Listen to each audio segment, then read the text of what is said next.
Mesdames, Messieurs, bonsoir et bienvenue à ce rendez-vous de l'information, le sommaire. Des rencontres entre ex-présidents et en fonction seront bientôt instaurées. Le président de la République du Bénin l'a fait savoir hier lundi au terme de sa rencontre avec l'ancien président Thomas Boni Yayi. Une délégation constituée d'experts du Conseil supérieur de l'audiovisuel de la Belgique en visite au Bénin a été reçue par la HAC ce lundi. C'est dans le cadre d'une revue comptant pour les activités du réseau francophone des régulateurs des médias. La mairie de Porto Novo interdit jusqu'à nouvel ordre toute manifestation du culte Egungun dans la ville, ce à travers un arrêté.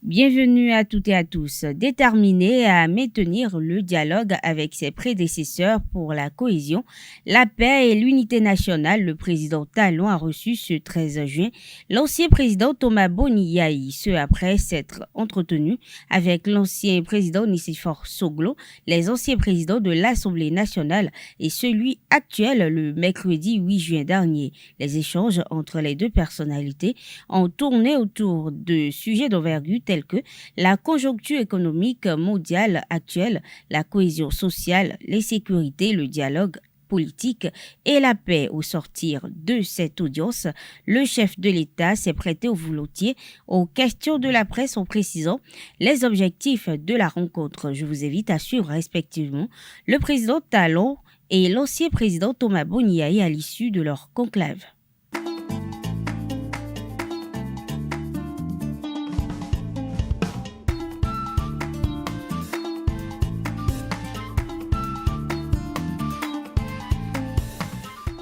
Chaque fois, vous me faites l'économie de votre disponibilité. Vous ne mélangez ni vos efforts, ni vos réflexions pour me donner les conseils utiles. Et à nouveau, je vous dis merci pour ça. Et je veux dire combien c'est utile ce genre d'échange. J'ai rencontré il y a quelques jours avant vous le président Soglo. Nous avons eu les mêmes échanges dans une ambiance très conviviale, très fraternelle. J'ai rencontré les anciens présidents de l'Assemblée nationale, y compris celui qui est en exercice, pour échanger également sur le problème de la société, la cherté de la vie, la cohésion sociale, l'insécurité, la paix politique, et avec tout ce que ça comporte. Et je me fais vraiment ce devoir et ce plaisir de échanger avec vous sur ces sujets-là et me nourrir de votre expérience, de vos conseils.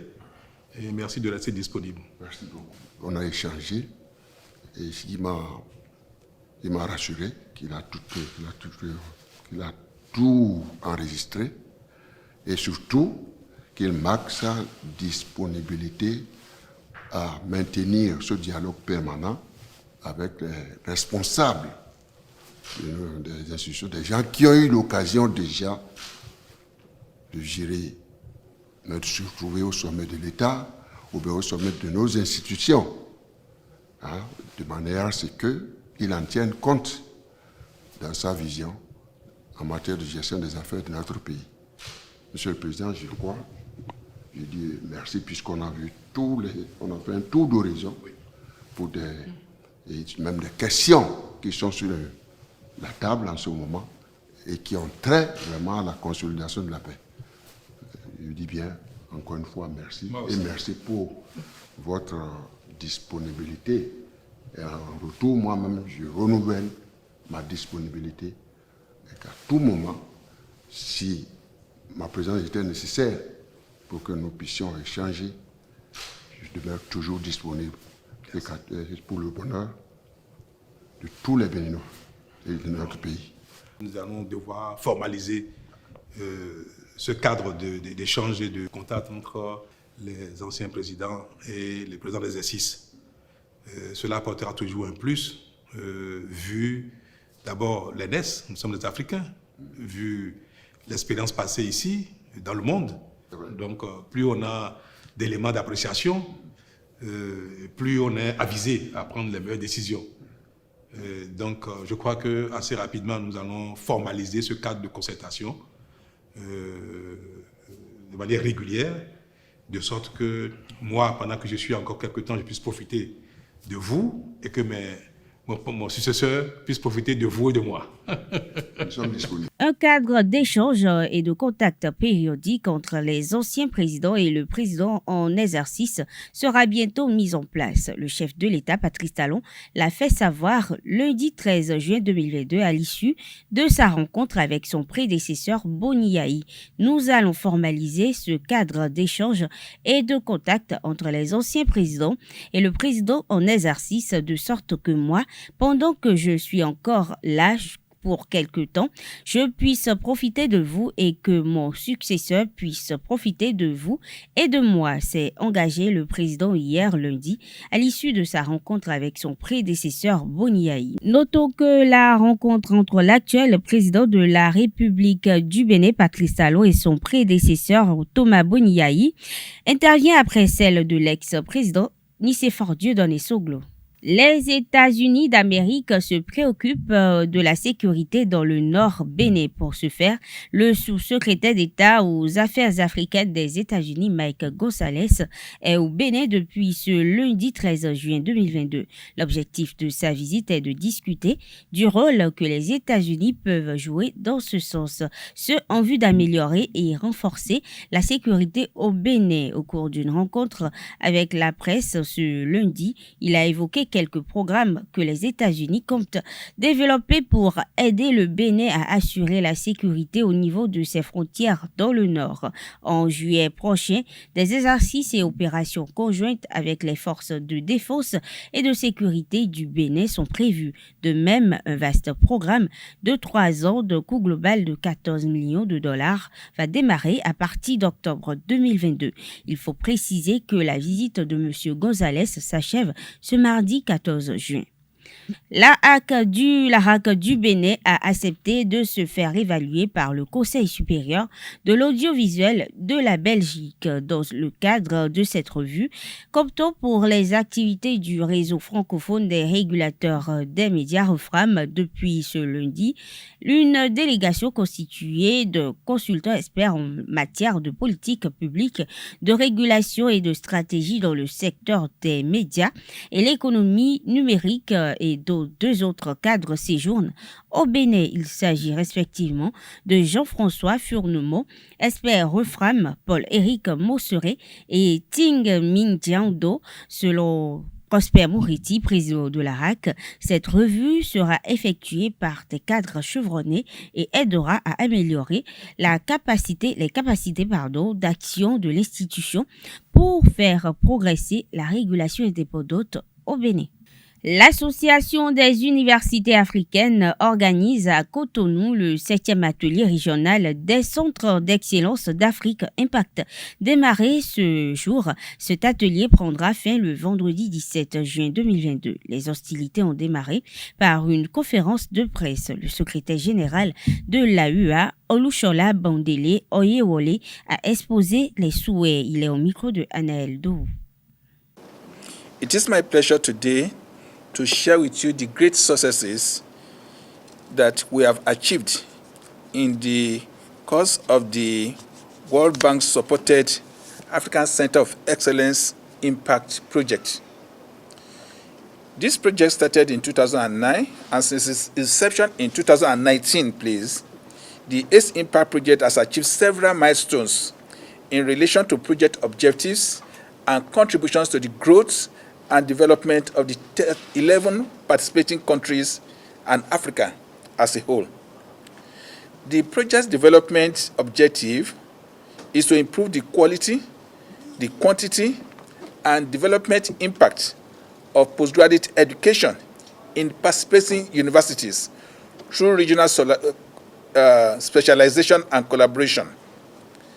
ACE Impact, as we call this project, is strengthening key thematic areas that address regional challenges and concurrently improving the capacity of universities in Africa to deliver quality training and applied research. Ladies and gentlemen, the project also aims to meet the demands of the labor market for skills and applied research in specific priority sectors where there are shortages. Nous sommes présents dans 11 pays d'Afrique à travers 53 centres d'excellence. Nous avons commencé les projets en 2019. Le but est de former des chercheurs afin qu'ils contribuent à travers la recherche à l'amélioration de la qualité de vie des Africains. Currently, 22,161 students are enrolled in the various centers, and there are undertaking programs under the thematic areas of focus by the project. Out of this number, 2,853 are PhD students, 9,097 are Master MSc students, and 10,211 are enrolled as professional short course students. To promote gender inclusivity, over 7,214 of the students enrolled are females, and this represents 33% of the overall student population. Also, 4,766 students have had internship opportunities to gain practical sector-based skills and expertise. This is quite unique in Africa. To further boost innovativeness and provide solutions to solving the continent's challenges and contribute to knowledge creation, the centers continue to undertake key research on topical issues. This has resulted in a total of 3,524 research articles being published in internationally recognized journals. In addition, the 53 ACE Impact Centers have been able to mobilize funds totaling $86,481,911 million. Après cette conférence de presse, la cérémonie d'ouverture a eu lieu en présence des responsables à divers niveaux de l'Association des universités africaines et de l'Autorité de l'enseignement supérieur et de la recherche scientifique, la ministre Éléonore Yaïla Descamps. Voici le reportage signé Anaël Dou. Ainsi, j'ouvre officiellement le 7e atelier régional des centres d'excellence d'Afrique pour l'impact sur le développement. Vive les centres d'excellence en Afrique, vive l'enseignement supérieur dans nos pays, vive nos différents États. Bon séjour à vous. Ainsi, le 7e atelier régional du CEA Impact a démarré à Cotonou. Réunissant 11 pays, l'objectif de cet atelier est de fournir une plateforme aux centres d'excellence pour échanger des informations sur leurs programmes respectifs et forger des partenariats pour assurer la mise en œuvre réussie du projet au profit des étudiants et des professeurs africains de la recherche scientifique, de l'industrie et d'autres secteurs clés de l'économie. Le professeur Olushola Bandele Oyewole, secrétaire général de l'Association des universités africaines, a exprimé ses souhaits. I would like to end this delivery by appreciating all the African governments participating in this project. Let me also appreciate the project steering committee members. Indeed, I met you for the first time yesterday, and it was a pleasure sharing ideas, and I can see the commitment of all the project steering committee members to the success of this project. And I hope that this commitment will go beyond the support of the World Bank in this project, and will be able to ensure and prove to our people that researchers in African universities can impact development of our nation. Let me also especially appreciate the project teams. I know that many of you are here. I may not be able to meet you individually. Let me also appreciate the RFU team. And especially, I want to appreciate the students.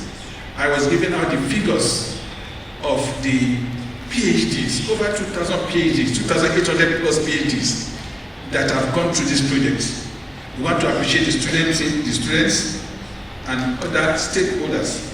Entrant dans la volonté du gouvernement de la rupture de développer l'éducation, Éléonore Ladekang Yayi, ministre de l'Enseignement supérieur et de la Recherche scientifique, s'est réjouie des travaux. C'est pour moi un infini plaisir de vous souhaiter la bienvenue au nom de son Excellence le Président Patrice Talon, et au nom de tout son gouvernement dans ce cadre très somptueux du Palais des Congrès à l'occasion de la cérémonie d'ouverture du 7e atelier régional du projet des centres d'excellence d'Afrique Impact. Je suis d'autant plus heureuse que l'occasion m'est donnée de découvrir cette face cachée de l'iceberg, parce qu'autour des centres d'excellence, c'est beaucoup d'actions, c'est beaucoup de structures, c'est beaucoup d'engagement. Et votre présence à Cotonou, au Bénin, terre hospitalière, terre de toutes les bénédictions, nous donne la possibilité d'interagir directement avec vous, de pouvoir nous enrichir également des conclusions de vos discussions. Cet atelier démarre ainsi et se poursuit jusqu'au vendredi 17 juin prochain. À travers un arrêté, la municipalité de Porto Novo interdit jusqu'à nouvel ordre toutes les manifestations du culte Egungun sur toute l'étendue du territoire de la ville de Porto Novo. Signé par le maire de Porto Novo, Charlemagne Nyankoti, cet arrêté indique que la raison de cette suspension est un trouble à l'ordre public. Le commissaire central et tous les commissaires d'arrondissement sont chargés chacun en ce qui le concerne de l'application sans faille de la présente disposition, précise l'article 2 de cet arrêté. L'arrêté ne comporte pas de date. Pour rappel, le préfet Alain Orunla avait interdit toute manifestation du culte Egungun dans le littoral en mars dernier. L'objectif était également d'éviter les troubles à l'ordre public et les violences souvent exercées sur les populations pendant ces manifestations. En déplacement à Niki pour le compte de la 24e journée de la Super Ligue professionnelle de football, l'association sportive de la vallée de l'Ouémé croisera les crampons de l'US Cavalier demain mercredi 15 juin. Le technicien de l'équipe ASVO, Bioricha, l'entraîneur de l'ASVO, a fait des projections sur cette rencontre au micro de Colombe Oussou. Toujours avec le même état d'esprit, aller chercher et jouer grandement notre chance. Voilà. C'est la dernière journée, il faut aller jouer à fond et voir ce que ça va donner. Nous sommes une petite équipe qui fait son petit bout de chemin. Donc on va encore jouer la dernière journée et voir si une opportunité nous est donnée. On va la saisir. Au cas contraire, mais nous sommes satisfaits de ce que nous avons produit au cours de cette saison. Dans le même registre, Espoir de Savalou joue Coton FC, sacré champion de la saison sportive 2021-2022 à domicile. Le coach Gisley Agoliagbo espère faire un bon résultat pour titiller le haut du classement. Il est au micro de Colombe Oussou. Il y a encore un dernier match qui nous attend. Vous savez, je ne peux que apprécier le championnat de cette saison. Il n'y a pas eu de petite équipe. Et c'est à croire qu'on fait le championnat anglais au Bénin. Il faut attendre le dernier match pour décider si quelqu'un est premier ou deuxième. Jusque-là, je pense que nous, on ne peut pas, on ne s'est pas découragé. On a un dernier match à la maison et ça va nous remonter. Donc moi, je ne pense pas qu'on a quitté la course. Pourquoi ne pas croire? Le découragement n'est pas au programme. Nous, on est là, on va y aller. Et puis, c'est le dernier match qui va décider. Donc, on n'a pas peur. Le découragement n'est pas au programme. Nous sommes à la fin de cette édition. Merci de votre attention. Excellente soirée à toutes et à tous et à demain.